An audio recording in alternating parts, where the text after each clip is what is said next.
کی طرف آپ نے حضرت ابو موسیٰ اشعری رضی اللہ تعالیٰ عنہ کو، حضرت معاذ بن جبل رضی اللہ تعالیٰ عنہ کو، حضرت علی المرتضیٰ رضی اللہ تعالیٰ عنہ کو بطور قاضی کے بھیجا۔ صحیح۔ حضرت علی رضی اللہ تعالیٰ عنہ کا زمانہ اور ہے بھیجنے کا، اور بقیہ دونوں صحابہ کا اور ہے۔ ٹھیک ہے۔ ان دونوں کو بھیجا، آخر بقیہ ان کے علاوہ کو کیوں نہیں بھیجا؟ ہزاروں صحابہ کرام موجود تھے۔ ہزاروں صحابہ کرام تھے، اس لیے کہ منصب قضاء کی جو اہلیت تھی وہ ان میں زیادہ تھی، لہٰذا ان کو بھیج دیا گیا۔ ماشاءاللہ۔ اسی طرح سرکار علیہ السلام جب کوئی لشکر روانہ فرماتے اور اس کے اوپر سپہ سالار مقرر کرتے، تو وہ جو جس کو مقرر کیا جاتا تھا اسے اس کی اہلیت کی بنا پر، صحیح، کیونکہ جو کام کیا جا رہا ہے اہلیت اس کی دیکھی جائے گی۔ بہت بنیادی چیز۔ کسی فوج کا سپہ سالار کسی متقی آدمی کو تقوی کی بنا پہ تھوڑی مقرر کیا جائے گا۔ صحیح، تقوی ایک جدا فیکٹر ہے، یعنی یہ ایک معاون چیز تو ہے، صحیح، لیکن اگر فوج کا سپہ سالار مقرر کرنا ہے تو اس کی پیشہ وارانہ صلاحیتوں کو دیکھا جائے گا نا۔ ڈاکٹر ہے، بہت بڑا پکا نمازی ہے، تہجد پڑھتا ہے، صحیح، تو بھی تہجد پڑھنا یا اس کا نمازی ہونا یہ اس کا ذاتی فعل ہے، صحیح، لیکن اسے اگر ڈاکٹر کے طور پہ رکھا گیا ہے تو اس کی میڈیکل کی جو ایجوکیشن ہے، جو کوالیفیکیشن ہے وہ دیکھی جائے گی، پروفیشن کو دیکھا جائے گا، پروفیشن کو دیکھا جائے گا۔ اسی طرح ہر شعبہ ہے۔ اب وہ انہوں نے پولیس کے حوالے سے تذکرہ کیا، اب پولیس کو لے لیں یا دیگر سرکاری محکموں کو لے لیں، ہر ایک محکمے کے اندر جو آدمی اہلیت رکھتا ہے اسے مقرر کیا جائے۔ اگر نا اہل آدمی کو مقرر کیا تو اولاً تو جو قرآنی حکم ہے کہ اللہ تمہیں حکم دیتا ہے، اب اس کے الفاظ دیکھیں، جی، ان اللہ یامرکم، بے شک اللہ تمہیں حکم دیتا ہے کہ تم امانتیں ان کے اہل کے حوالے کر دو۔ سبحان اللہ۔ تو اس قرآنی حکم کی جو ہے وہ اس پر عمل نہیں ہوگا، اس کی نافرمانی ہوگی۔ صحیح۔ دوسرے نمبر پہ نبی کریم صلی اللہ علیہ وآلہ وسلم نے ارشاد فرمایا کہ جس نے مسلمانوں پر کسی ایسے آدمی کو کوئی عہدہ دیا کہ جس کا وہ اہل نہیں تھا، یا اس ایک دوسری روایت ہے اس میں کہ اس سے زیادہ اہل موجود تھا، تو اس آدمی نے اللہ کے رسول اور تمام مسلمانوں سے خیانت کی۔ اللہ اللہ اللہ۔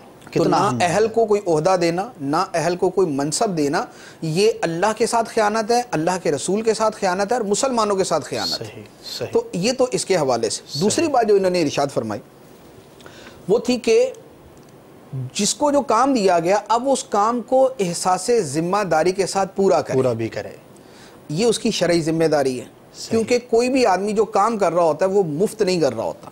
سرکاری محکمہ میں جو بھی کام کرتا ہے، سرکاری ہے یا غیر سرکاری ہے، پرائیویٹ بھی ہے، جو بھی آدمی کام کرتا ہے اس کا ایک باقاعدہ ایگریمنٹ ہوتا ہے، اس کا اجارہ ہوتا ہے نا، معاوضہ وہ لیتا ہے۔ یہ معاوضہ لیتا ہے وہ اپنے اس وقت اور کام کے بدلے میں جو اس کے حوالے کیا گیا۔ اب اگر ایک افسر یا کوئی بھی نوکری پیشہ آدمی اپنی نوکری پر وقت پر نہیں جاتا، 8 بجے کا ٹائم ہے وہ 10 بجے جاتا ہے، 8 بجے جانے کے بعد اس کی ذمہ داری ہے کہ جو اس کے کام ہے وہ کرے، لیکن وہ وہاں جانے کے بعد اخبار کھولتا ہے، اخبار پڑھنے کے دوران اس کی چائے آتی ہے، چائے پینے کے بعد جو ہے اس کا کوئی دوست ملنے آ جاتا ہے، دوست ملنے کے بعد اب وہ کسی کو فون کرنا، ادھر ادھر فیملی کو فون یا دوستوں کو فون کرنا شروع کر دیتا۔ اس کے بعد پھر جو ملک کے اندر حالات چل رہے ہیں ان کے اوپر تبصرہ شروع ہو جائے، ہاں بھی کیا ہو رہا ہے، یہ ہو رہا ہے، اچھا یہ ہو رہا ہے، اچھا اس نے کیا کہا تھا، اس نے کیا کیا تھا۔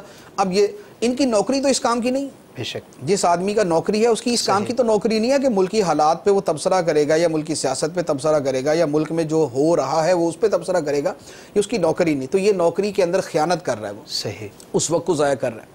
اس کے بعد ابھی اس کا جانے کا 4 بجے کا ٹائم ہے تو یہ 3 بجے اپنا سارا کام سمیٹنا شروع ہو گیا۔ نتیجہ یہ ہوتا ہے کہ ایک آدمی کا ڈیوٹی ٹائم 8 گھنٹے ہوتا ہے، لیکن بنیادی طور پہ شاید وہ 2 گھنٹے کام کرتا ہے۔ صحیح۔ جس نے 8 گھنٹے کا اجارہ کیا، اگریمنٹ کیا، اور 2 گھنٹے وہ کام کرے گا، اس کا 6 گھنٹے کی تنخواہ لینا حرام ہے۔ صحیح۔ 6 گھنٹے کی تنخواہ اس کی ایسی ہی حرام ہے جیسے رشوت حرام ہے، جیسے چوری حرام ہے، جیسے ڈکیتی حرام ہے۔ صحیح۔ تو اب جو آدمی اپنی ذمہ داری پوری نہیں کر رہا اس کا اچھا پھر اس کا لوگوں کو نقصان کتنا ہوتا ہے۔ یہ تو ایک پہلو تھا نا کہ اس کا اپنا اس کی روزی حرام ہے، یہ تو ایک پہلو ہوا کہ اس کی روزی حرام۔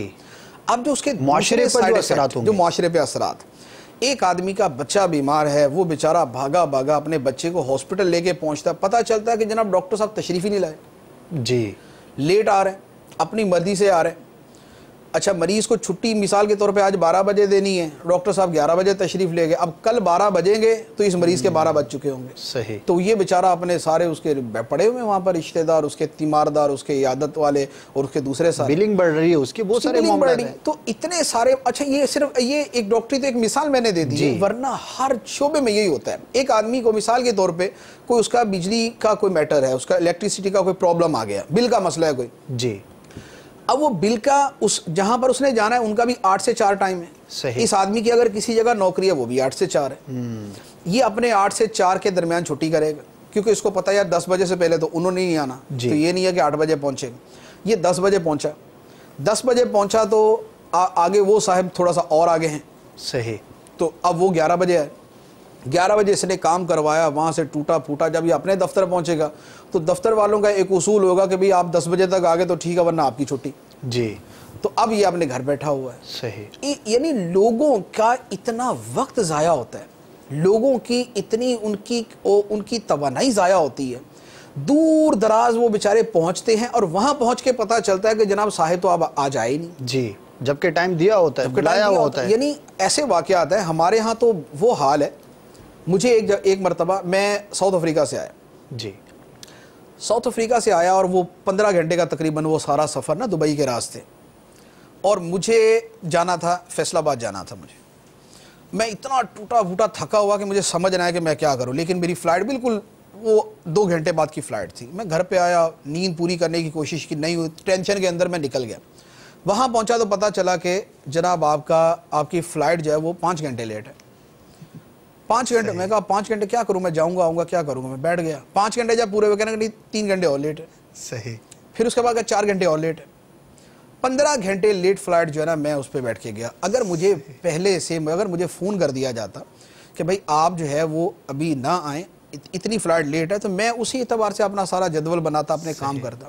تو لوگوں کا یہ حال ہے کہ کوئی کسی کو بتانے کی تکلیف ہی گوارا نہیں کرتا. بہت ویل سٹینڈرڈ جو ادارے ہوتے ہیں نا, ان کا طریقہ کیا ہوتا ہے کہ اگر انہوں نے کو وقت دیا اور اس وقت کے اوپر وہ آپ کو وہ چیز ان کے ہاں ابھی وہ نہیں ہے, وہ آپ کو فون کر دیں گے. جی, ایک جگہ بات کو لحاظ میں رکھتے ہیں. ایک اچھا ہاسپٹل تھا, مجھے وہاں میں ٹیسٹ کروائے, انہوں نے مجھے کہا کہ آپ شام 4 بجے آ جائیں. میں نے کہا ٹھیک ہے. اب میں 3 بجے مجھے نکلنا تھا, 2 بجے انہوں نے فون کر دیا کہ سر آپ کی رپورٹ تیار نہیں ہوئی. جی, اس لیے آپ آنے کی تکلیف گوارا نہ کریں, آپ کل آ جائیے گا اور کل بھی ہم آپ کو دوبارہ کنفرم کریں گے. اگلا دن آیا تو مجھے انہوں نے دوبارہ فون کیا کہ سر آپ کی رپورٹ تیار ہو چکی ہے, آپ آ جائیں. تو یہ لیٹ آپ کو برا بھی نہیں لگا ہوگا؟ یہ لیٹ برا بھی نہیں لگا, اگرچہ ایک دن لیٹ ہوا لگا, آپ کو خوشی ہوئی ہوگی. پیش آ سکتا ہے نا, عذر کسی کو بھی پیش آ سکتا ہے, لہذا وہ برا نہیں لگے گا. لیکن اگر میں اپنے آفس سے نکلوں, میں اپنا وقت ختم کروں, میں اپنے بہت ساری جو ہے نا اپوائنٹمنٹ کینسل کروں, اس کے بعد میں وہاں پہنچوں اور پتہ چلے جناب ابھی تو آپ کی رپورٹ ہی تیار نہیں, اب کل آئیے گا, اور اگلے دن جاؤں تو اگلے دن بھی اگر مجھے یہی جواب مل جائے تو کیا ہوگا؟ تو جس کا جو کام ہوتا ہے وہ اس کام کو پورے طریقے سے ادا نہیں کر رہا ہوتا, جس کی وجہ سے لوگ اتنی تکلیف میں آتے ہیں, اتنی تکلیف میں آتے ہیں. اب وہ جیسے ہمارے ریلوے کا حال ہے, وہ آپ کو پتہ ہی ہے کہ ایک آدمی بیچارہ جاتا ہے, اس کو سمجھ ہی نہیں آتی وہ کیا کرے. وہ فون پہ فون کر رہا ہے, اس کا فون اٹھانے والا کوئی نہیں ہے. بہت سارے ڈپارٹمنٹ کے اندر آگے سے فون ہی کوئی نہیں اٹھا رہا, کسی کی ایمرجنسی ہے, کسی کی کوئی مصیبت ہے. تو جو دوسرا انہوں نے بات کہی کہ جس کی جو ذمہ داری ہے وہ اپنا کام دیانتداری کے ساتھ, احساس ذمہ داری کے ساتھ ادا کرے, یہ اس کی شرعی ذمہ داری بھی ہے, اس کی اخلاقی ذمہ داری بھی ہے, اور اگر اس نے اپنا رزق حلال کرنا ہے تو یہ اس کے اعتبار سے بھی اس کی ذمہ داری بنتی ہے. جب یہ ایک قول ہے کہ اگر کسی کام کو تباہ کرنا ہو تو نا اہل کے سپرد کر دو, کیونکہ پھر وہ کام کرے گا کہ جو آپ تصور بھی نہیں کر سکتے. اوپر سے نہیں گاڑی چلانی آتی, آپ اس کو گاڑی دے دیں. جی, آپ اس کو دے دیں BMW دے دیں جس کو موٹر سائیکل چلانی آتی, تو کیا کرے گا وہ؟ کیا حل کرے گا؟ تو نا اہل کو آپ دے دیں گے گاڑی, تو آپ کی گاڑی تباہ کرے گا نا. تو ہر چیز کے اندر یہی ہوتا ہے, ہر شے جو ہے وہ ایک بمنزلہ گاڑی کا ہی ہوتی ہے. جی, اور اسے چلانے والا اس کے بمنزلہ ڈرائیور کے ہوتا ہے. جب نا اہل ڈرائیور کو آپ کوئی گاڑی دے دیں گے, وہ اس کا ستیہ ناش کر دے گا, تو نا اہل کو آپ کوئی بھی شعبہ کوئی بھی کام دے دیں گے, وہ اسے خراب ہی کرے گا. تیسری بات جو انہوں نے کہی وہ واقعی وہ ہمارے معاشرے کی وہ کمی ہے. انہوں نے کہا کہ جو لوگ اچھا کام کرتے ہیں ان کی حوصلہ افزائی کی, حوصلہ افزائی ہونی چاہیے. بڑی پیاری بات. یہ وہ چیز ہے جو میرا خیال ہے کہ اپنی زندگی میں تو میں نے دعوت اسلامی کے اندر ہی سنی ہے, یہ کہ امیر اہل سنت یہ فرماتے کہ یار عید والے دن جب آپ عید کی نماز پڑھ کے نکلتے ہو تو وہ جو بیچارہ پولیس والا کھڑا ہوتا ہے جو عید بھی نہیں پڑھتا صحیح آپ کی حفاظت کی خاطر سیکورٹی کی وجہ اور جو اپنی فیملی کے ساتھ عید نہیں منا رہا اور آپ کی حفاظت کے لیے کھڑا ہے اسے بھی عید مبارک کہا جائے, اسے بھی مسکرا کے ملیں. ورنہ اس سے ہٹ کر کیا ہوتا ہے کہ لوگ اس پولیس والے کو حقارت سے دیکھ کے گزر رہے ہوتے ہیں کہ یہ ہے یہ ہے, وہ جو تصورات ذہن میں ہوتے ہیں اس کے بارے میں وہ کر کے گزر جاتے ہیں.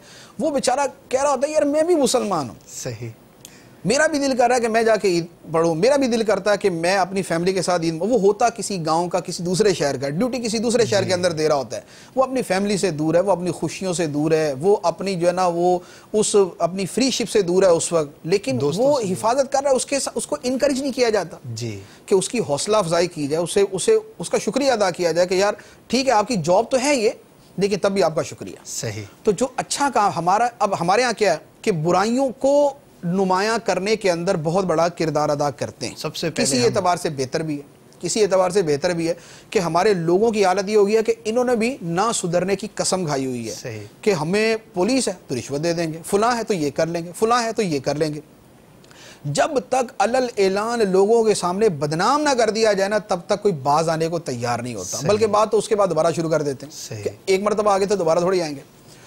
لیکن اس کے ساتھ جو اچھا کرنے والے ہیں ان اچھا کرنے والوں کی حوصلہ افزائی بھی ہونی چاہیے. آپ رشوت لینے والے پولیس کو تو دکھاتے ہیں, لیکن جو ڈیوٹی دینے والا پولیس والا ہے اس کو بھی تو دکھانا چاہیے. اسی طرح جو ملاوٹ والا بیچنے والا ہے اس کو تو دکھایا جاتا ہے, لیکن جو دیانت داری کے ساتھ کم نفع کے اندر بھی چیز بیچنے والا ہے اس کو بھی تو دکھانا چاہیے. جو ڈیوٹی پر جو ہے وہ نا اہلیت کا ثبوت دے رہا ہے اسے دکھایا جا رہا ہے, لیکن جو اہلیت کے ساتھ لوگوں کی واقعی خدمت کر رہا ہے اسے بھی تو دکھانا چاہیے.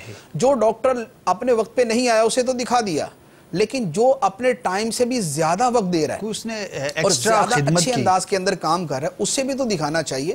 جو ہیروز ہوتے ہیں نا, یعنی جو اچھا کام کرنے والے ہوتے ہیں, جب تک کیونکہ آئیڈیل تو یہ ہوتے ہیں, یعنی چور ڈکیت رشوت خور تو آئیڈیل نہیں ہے کہ جس کو دکھایا جائے تو لوگ بولے واہ بھائی شاندار ہے. جو آئیڈیلز ہیں, جو اچھا کام کرنے والے ہیں, اگر ان کو سامنے رکھا جائے تو لوگوں کے سامنے ایک نمونہ آئے گا. اور ان کو یہ بھی پتا چلے گا کہ ہمارا معاشرہ اتنا بھی تباہ نہیں ہو گیا, اس میں اچھے لوگ بھی موجود ہیں, ڈاکٹرز کے اندر, پولیس کے اندر اور دیگر شعبوں کے اندر اچھے سے. جیسے اب بدنام ترین جو ہے نا وہ یا پولیس والے ہوتے ہیں یا سیاستدان ہوتے ہیں, لیکن کیا ان کے اندر اچھے نہیں ہوتے؟ ان اچھوں کو بھی سامنے رکھا جائے. تو بہرحال حوصلہ افزائی والی بات, انکریج کرنے والی بات یہ ہونی چاہیے, اور ڈسکریجمنٹ کے بہر صورت اس کا برائی کرنا ہے اور برائی کہنا ہے یہ بہرحال ایک نا انصافی کی بات ہے. ماشاءاللہ بہت ساری باتیں ہمیں سیکھنے کو ملی. میانہ روی کا جو مدنی پھول آپ نے ارشاد فرمایا کہ جب آپ ایک پہلو کو ڈسکس کرتے ہیں, جب ایک چیز کو دیکھتے ہیں تو دوسری چیز کو بھی دیکھنا چاہیے, اس کو بھی ڈسکس کرنا چاہیے. دونوں چیزیں مل کر ہی ایک خوبصورت جو ہے وہ نتیجہ نکلتا ہے. اور امیر اہل سنت تو فرماتے ہیں کہ پیٹھ تھپکتے جاؤ کام لیتے جاؤ. یہ بڑا ہی پیارا مدنی نسخہ ہے, اور اسی پر جو بھی عمل کرتا ہے الحمدللہ دیکھا ہے کہ وہ کامیابی کے زینے جو ہے وہ چڑھتا چلا جاتا ہے. اللہ تعالیٰ ہمیں بھی اپنے اندر یہ خصوصیات پیدا کرنے کی توفیق عطا فرمائے. یہ کچھ جو ہے وہ ہماری شخصیات تھیں, ان کے حوالے سے آپ نے تاثرات سنے, ان کی گفتگو سنی, اور اس پر جو مفتی صاحب نے کلام فرمایا وہ بھی آپ نے سنا. اب بڑھتے ہیں عوام اسلامی بھائیوں کی جانب کہ عوام کے ذہن کے اندر جب ہم نے ان سے پوچھا, ہمارے اسلامی گئے کہ آپ کیا سمجھتے ہیں, آپ کیا کہنا چاہتے ہیں اس حوالے سے کہ کون سا گناہ جو ہے معاشرے کے اندر بہت زیادہ تیزی سے بڑھ رہا ہے, اور کون سے گناہ پر اگر جو ہے وہ کنٹرول کر لیا جائے تو بہت زیادہ بہتری کا سامان ہوگا. آئیے پہلے ان کے تاثرات سنتے ہیں اور پھر انشاءاللہ عز و جل اس سے متعلق بھی قرآن و سنت کی روشنی میں مفتی صاحب سے مدنی پھول حاصل کریں گے. جی دکھائیے. زمانہ جو سب سے بڑی برائی ہے اور جو دوسرے گناہوں کی جڑ ہے وہ جھوٹ ہے. اگر جھوٹ کو جو ہے ہم اپنے معاملات میں سے ختم کر لیں کافی ہم برائیوں سے بچ سکتے. ماں باپ کی نافرمانی کرنا ہے. ویسے تو بہت سارے گناہ ہیں, لیکن کئی بار اس سے ایک گناہ سے 100 گنا پیدا. اللہ کی ذات میں کسی کو شریک کرنا ہے. بے حیائی کے بارے میں معاشرہ بہت بگڑا ہے. ٹی وی پہ پروگرام جو آ رہے ہیں بے حیائی کے آ رہے ہیں, چھوٹے بڑے بچے دیکھتے ہیں, اس کو ختم کیا جائے. معاشرے میں سب سے بڑا گناہ ہے غیبت کرنا. دوسرا سب سے بڑا گناہ ہے رشوت خوری, جو وہ ہمارے معاشرے سے ختم ہو جائے, پاکستان چند مہینوں میں سدھر جاوے. فحاشی جو پھیلائی انٹرنیٹ کی وجہ سے ہو رہا ہے, یہ اگر ختم ہو جائے تو معاشرہ سدھر سکتا ہے. جھوٹ سب سے بڑا گناہ ہے, اس کو اگر ہم چھوڑ دیں تو انشاءاللہ سارے مسئلے حل ہو جائیں گے. جھوٹ برائی کی جڑ ہے, اگر اس سے بچا جائے ہم گناہوں سے بچ سکتے. جھوٹ سے بچا جائے تو معاشرہ سدھر سکتا ہے. جی مفتی صاحب, یہ چند تھے تاثرات جو ہم نے آن ایئر کیے, اور ریکارڈنگ کے اندر اور بھی بہت ساری چیزیں موجود تھیں, اور ایک عوام نے جو سوچا ہے اس بارے میں وہ آپ کے سامنے پیش کیا گیا، کیا فرمائیں گے؟ اس میں دو پہلو ہیں جی، ایک تو اس اعتبار سے کہ کیا یہ سب سے بڑے گناہ ہیں، صحیح، اور دوسرا یہ ہے کہ کیا معاشرے میں سب سے زیادہ یہ پائے جاتے ہیں، صحیح، تیسرا پہلو یہ بھی ہو سکتا ہے کہ کیا معاشرے کے لیے سب سے زیادہ نقصان دہ یہ ہے۔ ٹھیک ہے، تو یہ تینوں کے اعتبار سے ان کا جدا جدا ان کی اپنا صورت موقف، بنتی ہے۔ جی، اگر سب سے بڑے گناہ کے اعتبار سے دیکھیں تو پھر تو وہ بلا شک و شبہ شرک صحیح اور کفر، یہ سب سے بڑے گناہ ہیں۔ ٹھیک ہے، اور اس کے بعد پھر یہ ماں باپ کی نافرمانی بھی ہے، قتل بھی ہے، بدکاری بھی ہے، مختلف احادیث کے اندر مختلف گناہوں کو بیان کیا گیا۔ ماں باپ کی نافرمانی کا بہت ساری احادیث کے اندر ہے، تو اس کے اعتبار سے تو جو بڑے گناہوں چھوٹے گناہوں کی ترتیب ہے، یا بڑے گناہوں میں جو بڑے اور اس سے کم بڑے کی ترتیب ہے وہ یہ ہے۔ ٹھیک ہے، دوسرا یہ ہے کہ ہمارے معاشرے کے اندر جی، جو سب سے زیادہ پائے جانے والے گناہ ہیں، جی، اگر اس مفہوم کے اعتبار سے لیا جائے تو جو انہوں نے کہا جھوٹ، ماں باپ کی نافرمانی اور بے حیائی، غیبت، رشوت خوری، اور پھر بہت سارے گناہوں کا سبب انٹرنیٹ، جی، اگر اس کے اعتبار سے دیکھا جائے تو کسی حد تک یہ واقعی درست ہے۔ جھوٹ ہمارے معاشرے کے بکثرت پائے جانے والے گناہوں میں سے ہے، اور اسی طرح بے حیائی واقعی بہت بڑا اس کا یعنی ہیوج والیوم ہے اس کے پائے جانے کا ہے۔ یہ غیبت ہے تو غیبت تو غذا ہے، یعنی لوگوں کے لیے تو بمنزلہ غذا ہے۔ بعض اوقات تو غیبت کرنے والوں کی یہ حالت ہوتی ہے، وہ کہتے ہیں اگر نہیں کریں گے تو ہمارے اندر کچھ ہو جائے گا، اگر ہم نے کسی رہا نہیں جاتا یعنی کسی کا وہ نہ کریں، اسی لیے پھر آگے سے وہ جواز بیان کریں، یار میں تو وہی برائی بیان کر رہا ہوں جو اس کے اندر پائی جاتی ہے، میں جھوٹ تھوڑی بول رہا ہوں۔ صحیح، تو یوں کہ وہ غیبت کو غیبت سمجھ نہیں رہے ہوتے، اور پھر غیبت کا پایا جانا بہرحال بہت زیادہ عام ہے۔ غیبت سے بچ وہی سکتا ہے کہ جس کا پورا ذہن بنا ہوا ہونا اور پریکٹس کرتا ہو، بہر صورت مجھے غیبت نہیں کرنی، جی، اور وہ اپنی زبان پر توجہ رکھتا ہے، جی، کہ میں جو بول رہا ہوں کیا یہ غیبت میں تو نہیں آ رہا، کیا یہ جھوٹ میں تو نہیں آ رہا۔ جو اس پر توجہ رکھے گا وہ اس سے بچے گا، اور جن بزرگوں نے توجہ رکھی وہ بچتے بھی تھے۔ جیسے سیدنا امام اعظم رضی اللہ تعالی عنہ کے بارے میں کسی نے دوسرے بزرگ سے کہا کہ میں نے ان کی پوری زندگی صحبت حاصل کی، ان کے پاس میں بیٹھا، لیکن میں نے ان کی مجلس میں کبھی غیبت نہیں سنی، بہت بڑی بات ہے، نہ کرتے ہوئے نہ سنتے ہوئے۔ سبحان اللہ۔ تو وہ جو دوسرے بزرگ تھے جنہوں نے یہ بات سنی، انہوں نے فرمایا کہ یہ ان کی فقاہت ہے، یعنی یہ ان کی سمجھداری ہے، یہ دین کے اندر ان کی اچھی سمجھ ہے کہ ان کی مجلس کے اندر غیبت ہرگز نہیں ہوتی تھی۔ تو یہ توجہ کے ساتھ یہ، اور پایا جانا اس کا واقعی بہت زیادہ ہے۔ اچھا، رشوت خوری تو واقعی کم نہیں پائی جاتی، بہت زیادہ پائی جاتی۔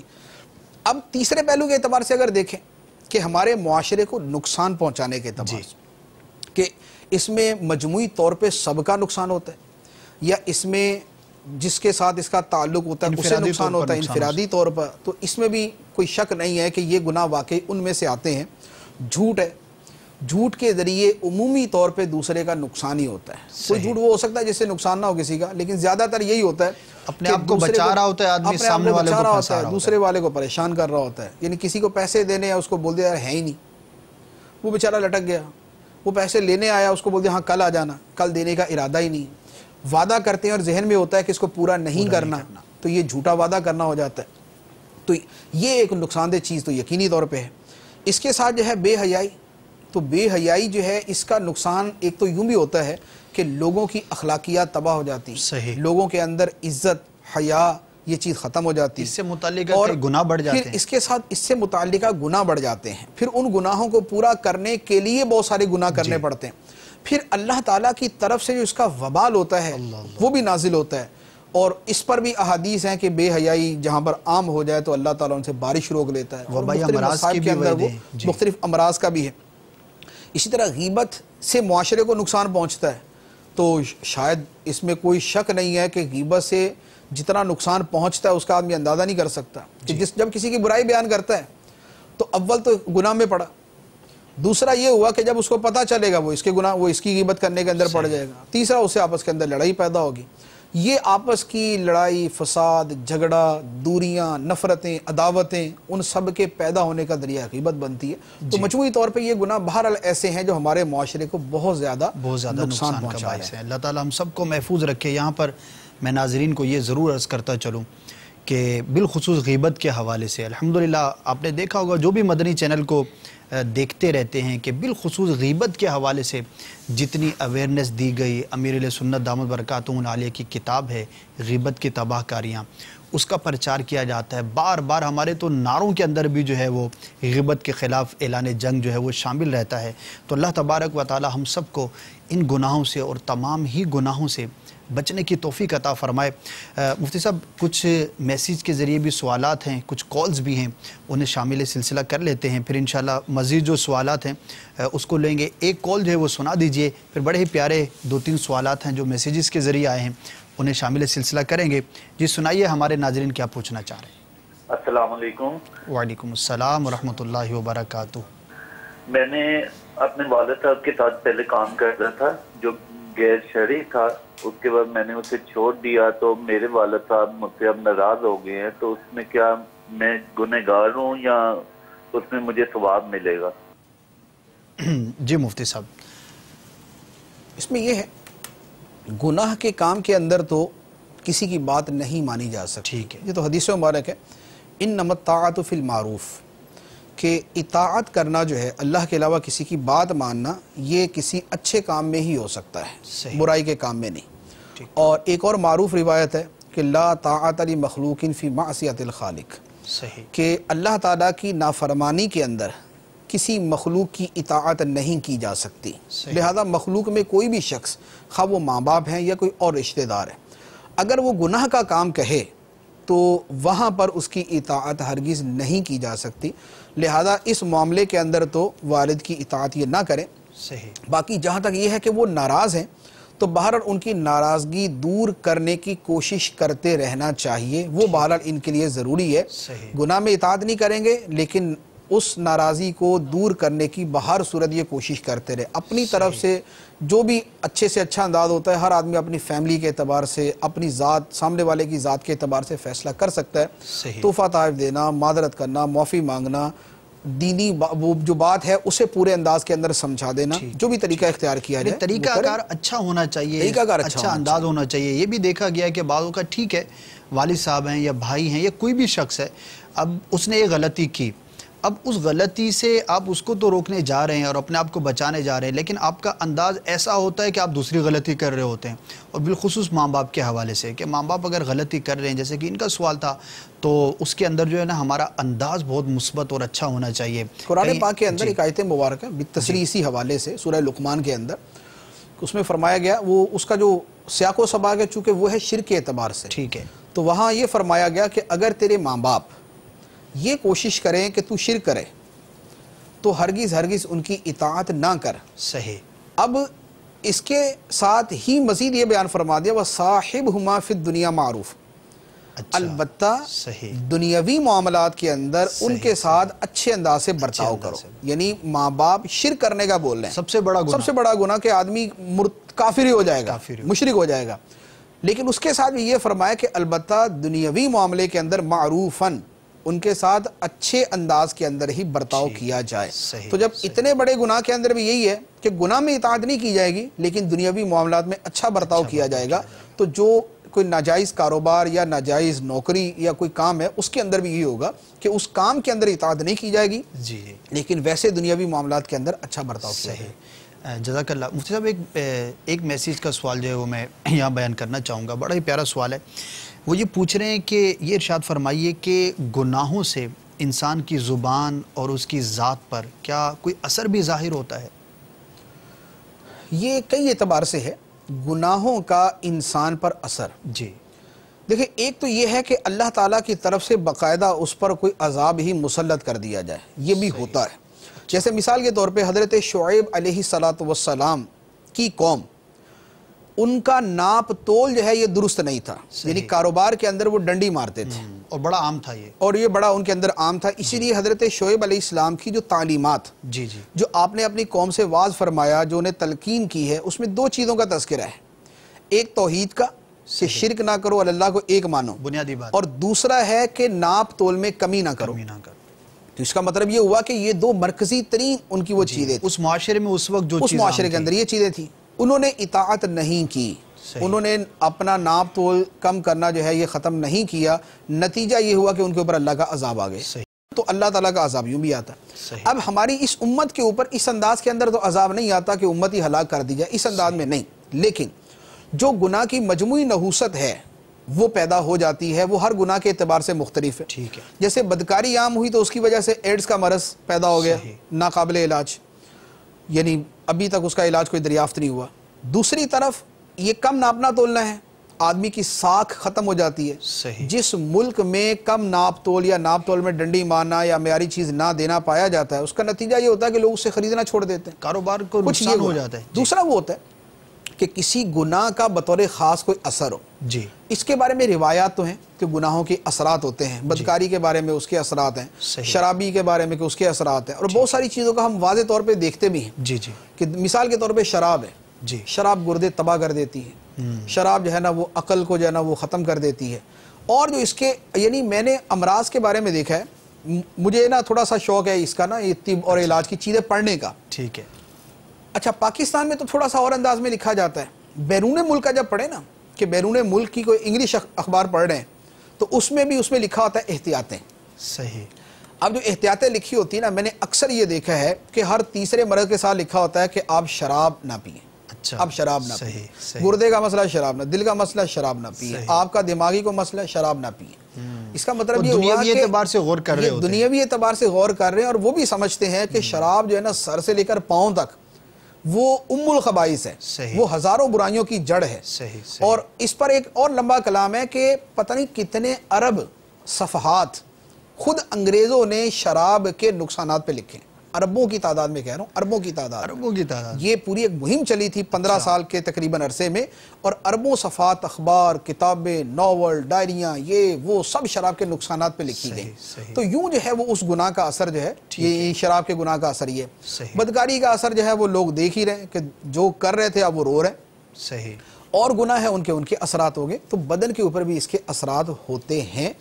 اور باقی یہ ہے کہ اصل وہ ہے کہ اس میں جو آخرت کا نقصان ہے اور اللہ تعالیٰ کی ناراضگی ہے، یہ اس کا سب سے بڑا برا اثر ہے۔ اللہ تعالیٰ ہم سب کو محفوظ رکھے۔ مفتی صاحب، آپ نے جو ہے وہ قرآن و حدیث کے حوالے سے جو مختلف الفاظ جو ہے وہ بیان فرمائے، تو اس میں سے جو چند ہیں ان میں سے ایک سیئہ کا لفظ آپ نے بیان فرمایا کہ اس کو بیان کیا گیا ہے گناہ کے لیے، اور اس کا ایک آسان سا لفظ ہے برائی۔ تو یہ ذرا کنسیپٹ کلیئر ہو جائے، تو کیا ہر برائی گناہ ہوگی، اور کیا جسے لوگ برا سمجھے، معاشرے کے اندر ایک چیز ہے اس کو لوگ برا سمجھتے ہیں، تو کیا وہ گناہ کے زمرے کے اندر آئے گی؟ اس کا محمل جو ہے وہ کیا ہوگا؟ دیکھیں سیئہ جو قرآن پاک میں ہے وہ تو گناہ کے معنی میں ہے، ٹھیک ہے، اور کسی جگہ اور معنی میں بھی ہے، یعنی کوئی بری چیز پہنچنا، جیسے کسی کو مصیبت آئی تو وہ بھی سیئہ ہے اس کے حق میں، وہ ایک اور چیز ہے، اور یہ کلام اس کے اعتبار سے نہیں ہے۔ جہاں گناہ کی بات ہے وہ اور چیز ہو جاتی ہے۔ صحیح۔ معاشرے کا کسی شے کو برا سمجھنا یہ اور ہے، ٹھیک ہے، اور دین کے اندر کسی شے کا گناہ ہونا یہ اور ہے۔ صحیح۔ لہذا یہ کوئی ضروری نہیں ہے کہ لوگ جسے برا سمجھے وہ گناہ ہی ہو، کیونکہ ہماری کچھ اخلاقیات ہوتی ہیں، ٹھیک ہے، ہماری کچھ اخلاقی چیزیں ہوتی ہیں، معاشرتی باؤنڈریز ہوتی ہیں، یعنی ایک آدمی مثال کے طور پہ جو ہے نا وہ صرف بنیان اور دھوتی پہن کے باہر نکل جائے، صحیح، اور وہ نکل گیا کلفٹن اور ڈیفنس کے اندر، تو لازمی بات ہے کوئی بھی اس کو اچھا نہیں سمجھے گا، اس کو برا ہی کہیں گے، اور بلکہ بہت ہی برا کہیں گے۔ لیکن اس کے باوجود باہر اس کو گناہگار تو نہیں کہہ سکتے، یہ گناہگار ہے، یہ کہیں گے کہ یار اس میں مروت، ایک معاشرتی مینرز جو ہوتے ہیں، سوشل مینرز جو ہیں، اس کی کمی ہے، نہ سمجھ جائیے، لیکن اس کو گناہ نہیں کہہ سکتے۔ تو معاشرے کا برا سمجھنا، خاندانوں کے اندر بہت ساری ایسی چیزیں ہوتی ہیں جس کو، بلکہ بعض اوقات تو یہ ہوتا ہے کہ کوئی آدمی اچھا کام کر رہا ہے، معاشرہ اس کو برا سمجھ رہا ہے۔ صحیح صحیح۔ جیسے ہمارے جو پردے کے احکام ہیں، جی جی، پردے کے احکام میں مثال کے طور پہ اس کا ممانی سے پردہ ہے، بھانجے کا ممانی سے پردہ ہے۔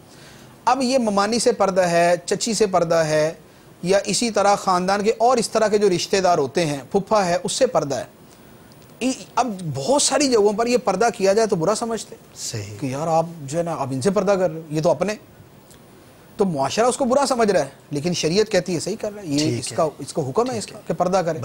تو لہذا معاشرے کا برا سمجھنا یہ بہت ساری جگہوں پر یوں تو ہو سکتا ہے کہ ایک شے معیوب قرار پائے جبکہ خلاف شریعت نہ ہو، لیکن مطلقاً اسے گناہ نہیں کہہ سکتے۔ شریعت نے جس سے منع کیا اس منع کے درجات ہیں. بعض اوقات اس منع کا درجہ بھی یہ ہوتا ہے کہ وہ بھی گناہ نہیں ہوتا. ٹھیک ہے, ناپسندیدہ ناپسندیدہ ہوتا ہے. شریعت کا ایک شے سے منع کرنا, یہ مثال کے طور پہ کھڑے ہو کے کھانا کھانا, پانی پینا منع کیا گیا اس سے. ٹھیک ہے, تو لیکن اگر وہ کھڑا ہو کے کھا لیتا ہے, پی لیتا, تو گناہگار نہیں. ایک سنت کا ترک ہے لیکن گناہگار نہیں. ٹھیک ہے, تو یوں بہت ساری چیزیں کہ شریعت بھی منع کرے تو بہر صورت اس کا گناہ ہونا ضروری نہیں.